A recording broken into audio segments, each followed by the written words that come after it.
Looks like we got another short film here, and this time it's a fan film.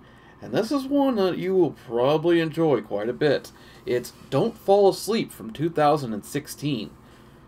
This is this is essentially the events that happened between the end of A Nightmare on Elm Street Part 1 and the beginning of Part 3. I I appreciate the ambition here because there was some things that were never actually addressed in the movies, like what did happen after the ending, what happened to Nancy, what happened to her father, how did she find Hypnosil or discover it, did how did she go about getting her life together, how did she get to college after all these events, all these questions, and this was actually a very fitting way of addressing that.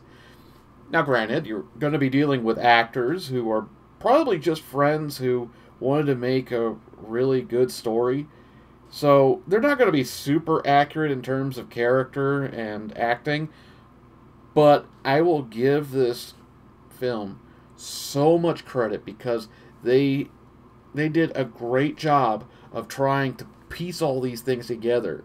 You find out that Nancy has been sent to an asylum. Her father sent her there, and what he reveals of why he did it is it is actually very fittingly dark and twisted, which is what the story of Nightmare on Elm Street really is. It's something very dark and twisted.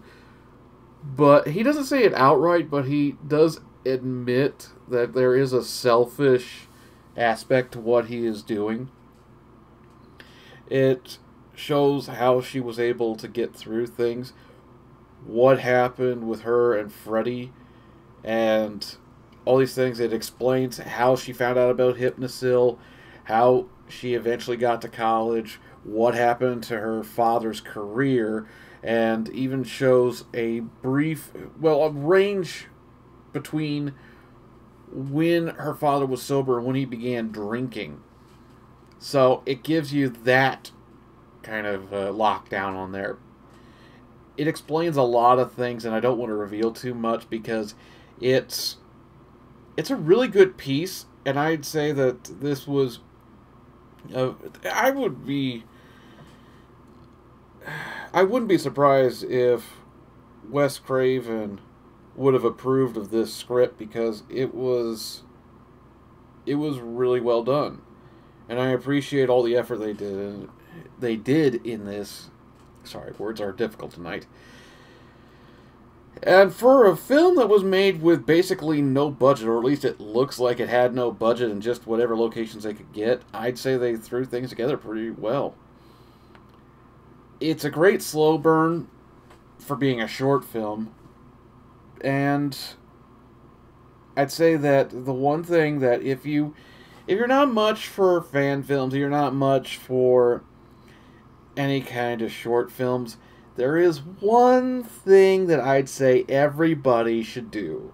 If you're not going to watch the whole thing, at least go to the credits. Because there is a rendition of Don't Fear the Reaper that is slower and more soulful.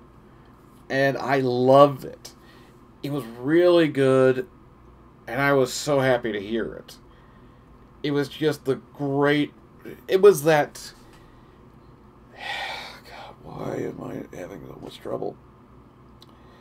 It was the icing on the cake. It really was a great song to end on, and the way it was sang was very fitting. It just pulled everything together, and I feel that this is well deserving of an 8 out of 10. I would recommend you watch it. It's not that long.